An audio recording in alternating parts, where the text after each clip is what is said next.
болған жоқ, басқаша болған.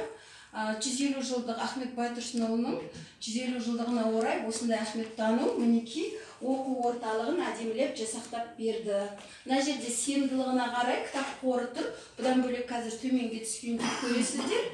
Төменде де біздің архивтік қорымыз бар, және кітап қорымыз Құдайға шүкір жеткілікті. Мен осы жерде 1993 жылдан істеймін. Содан бері тырнақтап жинаған дүние. Ол Алаш қана емес, енді қазақ әдебиетінің Әлқисадан басталған дүниесінің бәрін, мифтіктен бастап, күні бүгінге дейін заманауиінің бәрін қамтуға тырысамыз. Мұнан бөлек балалар осы жерде алып отырып жұмыс істейді. Сосын енді залға қарай жұмыс істейді.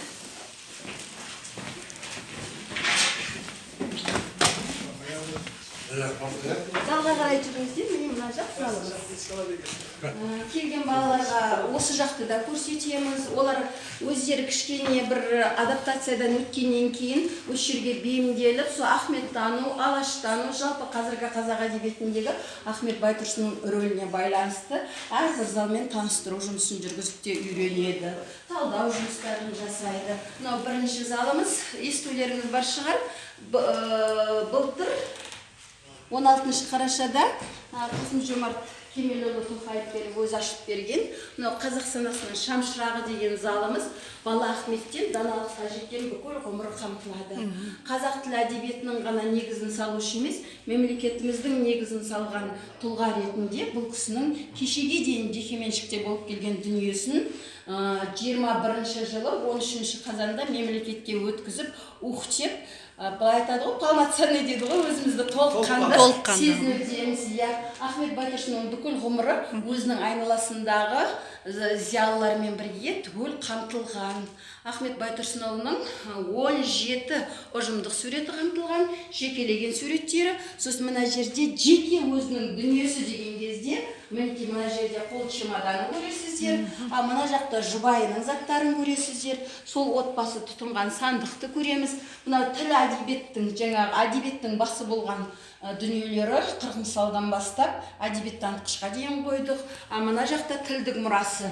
Тіл дегенде бірінші алфавит кетеді ғой, сол қазақ әліпбиінің қалай жазылуынан бастап, соның әбден жасақталған соңғы нұсқасына дейін осында тұр. Ең өкініштісі әлі күнге дейін таппай жүрген мәдениет тарихы атты кітапты әлі іздестіру үстіндеміз. Мына жерде көпшілік айтып қалады, мына кеңес үкіметінің қазаққа ықпалын қалай білгіміз келеді деп. Сол кезде бұл кісілерді теріс қаратып қоямыз, бірақ Ахмет мандат алып, осы Совет одағы орнауының арқасында қазақтың, қырғыз атанып тұрған қазақтың автономиясын алып беру бақыты бұйырғанын, сосын ол революция орнағаннан кейін де большевик партиясы. Ол партияның жұмысына көңілі толмай, Ленинге жазған хаты түпнұсқа. Мұнан бөлек Ахмет Байтұрсынның тіл құрал 3 кітабының біріншісі фонетика, морфология, синтаксис тұр. Мына жерде ұлт жазу үшін түркологиялық съезге бар, бұл жерде ұтылғанмен де бәрібір Ахмет Байтұрсынұлының әліппесі жүйесінде жүйеленгенін нақтылайтын мінекей құжаттары, жеке іс қағаздарына біздің мына Казгу негізі сол болу керек еді, бірақ Каспий болып кетіп отыр ғой. Қазаққа Каспий оқу орнын бірінші Қазақ ұлттық мемлекеттік университеті ретінде ашып бергенмен мемлекеттік. Оны 3 айдан кейін қимай институтқа айналдырып жүрген екен. Сол 28 жылы ашылған институттың университеттің Ахмет Байтұрсынұлы тұңғыш профессоры болған. Оны осы жерде құжаттарынан көресіз. Мынаның бәрі түпнұсқа. Сол Алматы кезеңі, бірақ Алматы кезеңінің ауырлығы сол 37 жылы ол кісінің ұсталып, 8 желтоқсанда атылғандығы туралы бұрышты да қамтыдық. Қолын көруге болады, осы қолынан ірі денелі бойы 1,90 болғандығын, ату туралы куәліктің 57-56-да сейілмей, 37 жылы атылғанымен, жаңағы Сәкен, Бейімбет Ләстармен бірге ақталмай, ортаға 51 жылды салып ақталып, ол қағаз Ахметтің қызы Шолпан Ахмет қызының қолына 52 жылдан кейін берілгендігі. Осының бәрін сезінген балалар басқаша арқаланады. Сосын бүгінгі әліпбиге де қазір жаңадан бәрі бәрі латын таңбасы деп шуылдап жатады ғой. Сол латын таңбасына қатысты да біздің айтарымыз бар. Оны жаңадан жасақтаудың керегі жоқ. Ахмет Байтұрсынұлы өзгелерге де ұғынықты болу үшін осы түркі жұрты мойындаған өзінің әліпбиін осылай латын таңбасында да жасақтап берген. Сондықтан дайын дүниені алмай, тіл білім институменен мемлекеттік тілдерді дамыту институтының Астанадағы неге талас жасап жүргенін мен түсінбеймін. Дайын нәрсе ғой? Дайын дүние. Бұл дүниені түрколог жұрттар былай айтқанда енді түзетуді қажет етпейтін әліпби де мойындаған ғой. Ахмет Байтұрсынұлының өзі айдауда жүрген кезде 1931 жылы литературный энциклопедияға кіріп кеткен. Сонда сол энциклопедияға кіргенін де көре алмай біздің 7 адам хат жазады ғой. Ол энциклопедияға кіруге Ахмет Байтұрсынұлы лайықсыз, халық жауы деп. Өкінішке қарай өзімізге өзіміз қорғазатын сондай кезеңнен әлде кейде арыла алмаймыз. Мына залымызды Ахмет Байтұрсынұлының жұмыс кабинетін етіп жасақтадық. Бұрын саяси қуғын сүргін залы болатын. Енді 30 жыл болып кетіпті бұл кісінің ақталғанына да. 30 жылдан асып баратыр. Сондықтан бұны басқаша жасақтайық. Ахметтің кітаптарының әзірге макетін қойдық. Болашақта осы кітаптардың бәрін өзін шығарып қоймақ ойымыз бар. Өйткені сирекқор өздерінде қалған дүниені бізге бермейді ғой. Мына жерде үшеуін сол қазақтың шам шырағы санағандықтан сол үшеуінен бастап 50 жасында бұл кісіге ұлт ұстазы және алтын жетон берген екен. Сол алтын жетонда Ахметті рухани көсем деп мойындалған. Ғазымбек Бірімжан, оның бәрін түгендеп айтуға қазір қарау керек. Мына жерде де Біләл Сүлейіпті бәріміз білеміз да, суретін көре бермейміз. Бұл кісілер жиналып осы неге шығарып салған кез екен. Түркологиялық съезге шығарып салатын. Бакуге. Мына жерде Ахмет Байтұрсынұлы ұстанған, мына мөртабан, қаламсабы, сосын мына дүниелерін кейін бір күйеу баласы әкеп берді. Оның өзінде де 2007 жылы. Алдында алып кеп беруге тұқым ретінде қайта қудаланамыз ба деп қорыққан ғой. Мына тұмар, төрдегі тұрған тұмарды өткенде Қазақстан Республикасының президенті Қасым-Жомарт Тоқаевтың сыйға тартқаны. Мынау сол кезеңді көрсетеді, мынау да сол кезеңді. Ахмет Байтұрсынұлының орталық мемлекетті басқарған кезде осындай үстелдің иығында тұрған бір суреті бар. Соның негізінде жасақтадық. Алдында сол айқап, қазақ газеті және әліпби, сосын өзінің өмірбаянын жазып жатқандағы кезін қамтыдық. Осы әліпби қазақ жазуының әліпбесі деп аталады. Осыны тану үшін бөтен дыбыстың керегі жоқ. Қалай дыбысталса солай таңбаланады деген негізді ұстанған.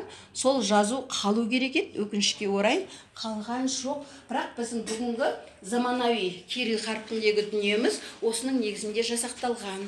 Ахмет Байтұрсынұлының композиторлық қырын көрсету үшін ол кісінің үйінің төрінде күй сандықта тұрған екен, домбыра, скрипка, қобыз бәрі де тұрған екен. Ана өзінің фото әуесқой болған екен. Ахмет өзінің қызы Шолпанды құрбысы Ахмет Бірімжанов деген атақты кісі бар ғой. Сол кісінің қызы іңкәрмен бірге түсірген. Бұның бәрі бізге Шолпан арқылы жетті. Көпшілігі орталық музей және орталық архивтің қорларынан алынған. Былтырғы жылдағы біздің ең үлкен сыйымыз, ең үлкен жұртшылыққа көрсеткен сыйымыз мына домбыра болды. Ахмет Байтұрсынұлының үйінде қызыл домбыра тұрған. Төменде со арман күйі және де Затаевичтің 1000 әніне кірген, соған жеткізіп берген халық әндерін қойдық. Анау мына жерде тұрған патефон да, одан кейін саквояж да сол кезеңде ұсталынғандықтан Алматы музейлер бірлестігіне қараймыз. Сол кісілер өз қорынан бізге қойды.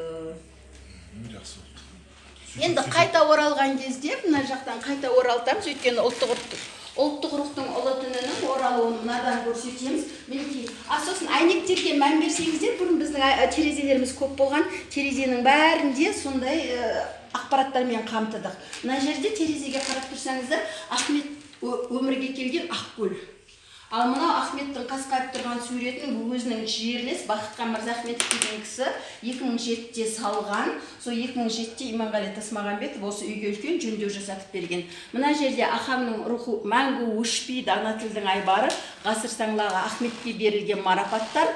Осыдан бері қарата Ахметтің атындағы орден, алтын, күміс қола медальдар және Қостанай Ахмет Байтұрсынұлы атындағы мемлекеттік университеттің құрмет медалі бар. Бұл ұжымдық және жекелеген еңбектерге беріледі. Мына жерде осы музейге берілген куәліктер. Мынау енді Ахмет Байтұрсынұлы ақталғаннан кейін ол кісінің кітабын бәріміз оқығымыз келеді, бірақ көпшілігі төте жазуды танымайды ғой. Сонда алғашқы шыққан дүниелер бірінші сынып бісмілласында сол кім жетекшілік жасаған? Шәмшия-бану Сәтбаева, Әди Шәріппен, одан кейінгісіне Ырымғали Нұрғали, одан кейінгісіне Рабиға Сыздық. Бұлай қарата енді біздің еңбегіміз, мына жерде Казгудың еңбегі, былтырғы 125 жылдыққа шығарған, одан кейінгі 6 томдық біз ертеректе шығардық, 12 томдықты осы біздің сіздермен Казгумен келісімге отырған тіл құрал орталығының шығарған дүниесі, мынау әдебиет және өнер институтының шығарғаны, мынау Шайахметов атындағы институттың шығарғаны.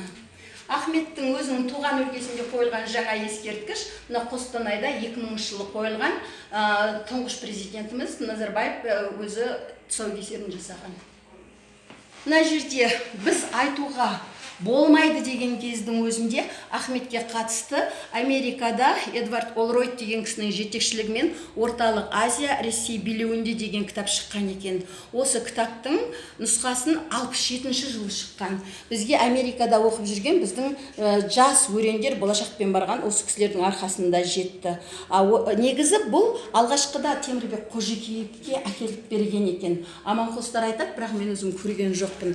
Ол бізге жеткен жоқ. Мына Кононовтың жетекшілігімен шыққан кітапты білесіздер 74-те. Ол кезде де Ахметтің атын айтуға болмайды. Мына Оксфордтан шыққан кітап, мына Берегіректе 2002 жылы осы репрессированный түркологияны Ашнин, Алпатов және Насиловтың жетекшілігімен шықты. Бұл кітаптардың құндылығы не десеңіз, Ахметтің атын айтуға болмайтын тұста, мына жерде лидер, қазақ жазуының лидері деп жазған екен. Оның суреті жекелеген көрсетілген, біз балаларға ана жақта жеке оны көрсетіп жатамыз. Мен осы музейге алғаш келгенде үйдің кейпі мынандай болатын. Содан бері қанша жөндеуден өттік, мынау екінші жөндеуіміз, анау үшінші, мынау осы соңғы жөндеу 150 жылдықтағы. О баста тапқанда қызы Шолпанменен Міржақыптың қызы Гүлнар апамыздың тұрысы, мына баспалдақта тұр ғой. Ол баспалдақ қазір осындай өзгеріске енді. Сол алғаш Байтұрсынұлы музей ұйымдастыру туралы Заманбек Нұрқаділовтың шешімі, үкіметтің негізінде шығарылған шешім ғой, өкімінің. Онан кейін осы көшені өзгерту туралы, сосын жанымызда саябақ бар, Ахметтің ескерткіші ашылды, оны президенттің қатысуымен ашты. Одан кейін осы біздің мемлекеттік болғанымыз Сағынтаевтың тұсында. Мынау сый-кәделер әрбір мерейтойларда жасалатын 120 жылдық, 125 жылдық. Мынаны сол қостанайлықтар бізге сыйға тартты. Енді мына бұрышта Байтұрсынұлы туралы зерттеулер. Қазір саны 52-ден асты. Бұның ішінде ұжымдық еңбектердің көпшілігін қойып отырмыз. Жекелеген еңбектің өзі қазір 52-ден асты. Инфокиоскіда қанша тілде көргіңіз келеді? Инфокиоскіні қосып жібересің бе балам? Тағы да не деп тұр да? Неге өйтіп тұрған? Бүгіндікке солай болып қалып жатыр, кешірім өтінеміз. Енді магистранттар мен докторанттарға осы материалдармен қандай жұмыстар жүргізесіздер?